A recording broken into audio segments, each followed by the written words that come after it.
요즘은 자기 PR 시대라고 합니다. 그래서 기업들도 자신의 회사 이미지 PR을 위해 엄청난 액수의 돈을 퍼붓습니다. 어떻게 PR 하느냐에 따라, 영어로 말하면 어떻게 마케팅을 하느냐에 따라 기업의 존폐가 결정된다고 해도 과언이 아니기 때문입니다. 그런데 개인적으로도 자신의 능력이나 탁월함을 이런 시대에서는 알리는 게 중요합니다. 잘하면 잘한다라고 말하는 거죠. 그 정도는 충분히 감당할 수 있으니까, 알리는 거니까 그게 문제가 될 건 없습니다.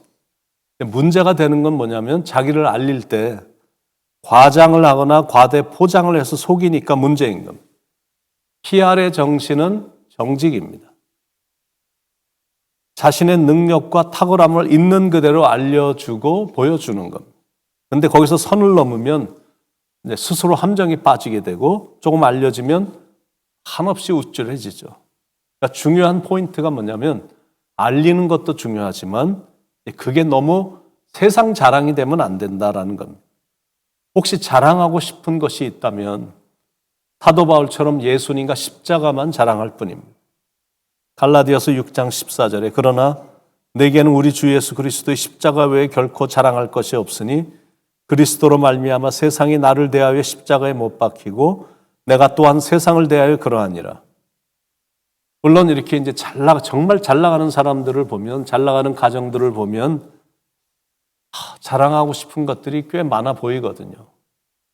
자녀들 좋은 대학교 다닌 거, 좋은 직장에 다니고 있는 거, 또 좋은 집 산 거, 좋은 차 타고 다니는 하여튼 세상적인 자랑들이 정말 많아 보입니다. 그런데 참 미안한 말이지만 성경은 자랑하려면 주 안에서 자랑하라라고만 말씀하고 있습니다. 고린도서 1장 31절에 기록된 바 자랑하는 자는 주 안에서 자랑하라. 그러면 주 안에서 자랑한다는 게 대체 무슨 뜻일까? 이런 뜻입니다. 이스라엘 왕인 히스기야가 죽을 병에 걸렸다가 하나님이 낫게 해주셔서 삶을 연장해 주셨습니다. 그때 바벨론 나라에서 사신들이 축하 조문을 하러 왔는데 히스기야가 하나님을 자랑하지 않고 자기 궁궐에 있는 온갖 보물과 향료와 보배로운 기름과 은금 기병들만 보여주며 자랑을 했습니다.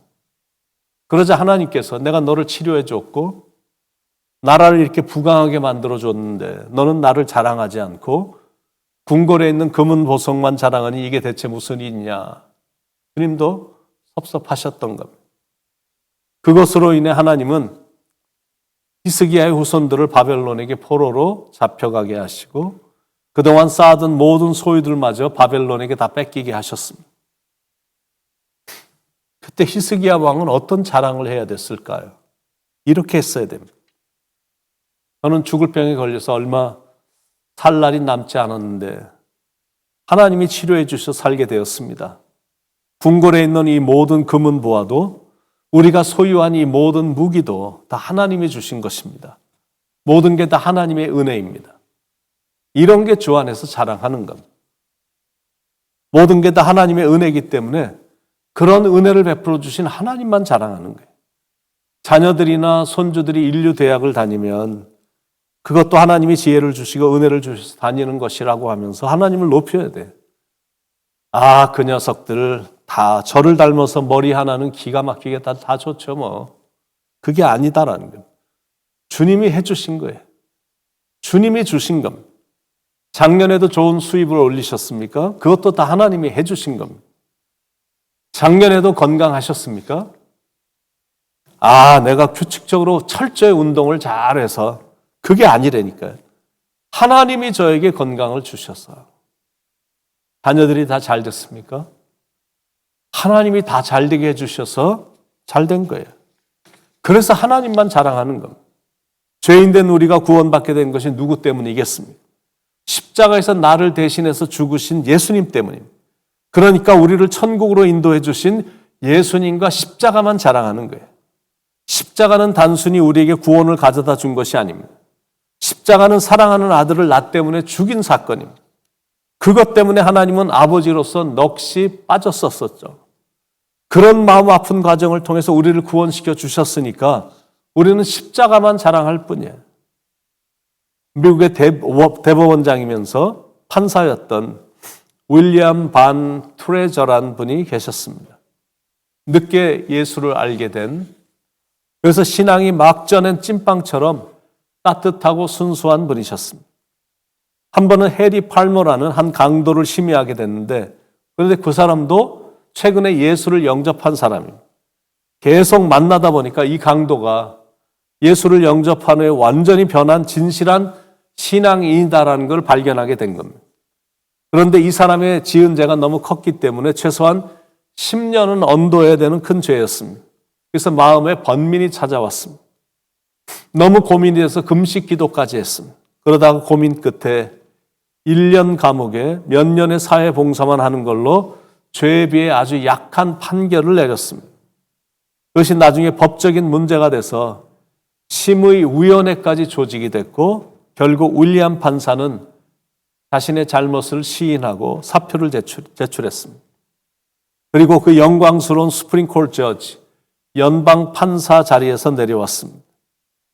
드디어 1년 후 해리가 교도소를 나오는 날 윌리엄 대법원장은 해리를 만나기 위해 교도소로 직접 찾아갔습니다. 해리는 윌리엄 대법원장이 자기 때문에 대법원직을 그만두었다는 사실을 알고 있었습니다. 해리가 나오자 윌리엄 트레이저 대법원장은 그에게 다가가 껴안아 주면서 브라더, 형제여, 내가 당신을 기다렸어 라고 말하며 축하해 주었습니다. 그러자 해리는 그분 앞에 무릎을 꿇고 판사님 죄송합니다. 이렇게까지 안 하셔도 되는데. 그러자 윌리엄 판사가 이렇게 말을 했다고 하죠. 이렇게까지라니요. 예수님은 형제와 저를 위해 십자가에서 목숨까지 버려주셨는데요. 그러자 해리는 윌리엄 판사의 손을 잡고 눈물을 흘리면서 판사님, 제가 이제부터 꼭 올바르게 살겠습니다 라고 말했다고 합니다. 이게 바로 십자가의 파워라는 겁니다. 십자가는 죄인인 우리를 위해서 목숨까지 버리신 사랑의 증표입니다. 이렇게까지 안 하셔도 되는데 그건 우리의 생각이죠. 예수님이 이렇게까지 안 하시면 우리는 절대 살 수가 없는데, 예수님이 이렇게까지 안 하시면 우리는 절대 구원받을 수가 없는데, 그래서 그렇게 하신 겁니다. 우리의 추악한 죄가 채찍이 됐고 그 채찍이 예수님의 몸에 가해졌고 그 채찍이 살점을 뜯어냈습니다. 우리 때문에 나 같은 죄인을 살리시려고 예수님이 그런 고통의 길을 가신 겁니다. 그래서 그 일이 너무 고마워 십자가만 붙잡는 거고 십자가만 자랑하는 거예요.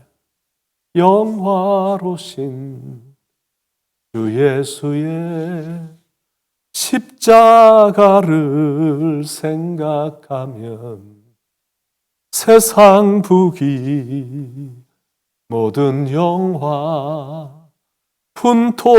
분토해도 못 비기리. 십자가에 비하면 이 세상의 모든 건 다 분토에 불과합니다. 그러니까 사도 바울이 예수님을 만난 후에 십자가의 의미를 깨닫자 세상의 모든 것들을 배설물로 여긴 이유가 거기에 있는 겁니다. 그러므로 우리가 해야 될 자랑은 하나님의 사랑과 예수님이 달려 돌아가신 그 십자가뿐인 겁니다.